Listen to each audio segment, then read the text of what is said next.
Je poursuis ma série de vidéos sur les principaux facteurs qui peuvent empêcher le passage en guérison pour aider en particulier les personnes qui souffrent de fibromyalgie. Et je vais parler dans cette vidéo du ressenti de culpabilité qui est un énorme frein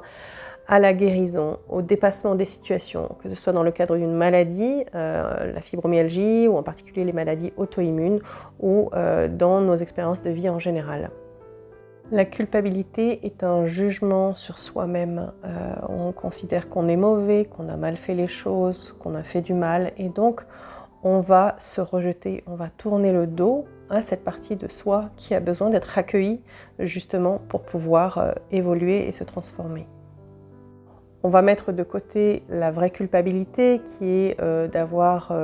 voulu intentionnellement faire du mal, mais je vais parler du ressenti de culpabilité erronée, en particulier lorsque on a été victime de maltraitance. Je reviens sur le schéma bourreau-victime-sauveur car je vous rappelle que les personnes qui souffrent de fibromyalgie ont en général été victimes dans l'enfance de divers types de maltraitance, rejet, abandon, dénigrement, maltraitance psychologique, physique, et donc elles ont été conditionnées à croire, parfois on leur a même dit de manière très claire, que ce sont elles le problème. Déjà, simplement, lorsque les parents ne sont pas affectueux et aimants avec l'enfant, cela lui donne le sentiment qu'il a fait quelque chose de mal. Et puis il y a des propos clairement culpabilisants comme « on ne voulait pas de toi, tu nous as pourri la vie, tu n'es qu'un fardeau, tu es nul, c'est à cause de toi si je suis malheureuse,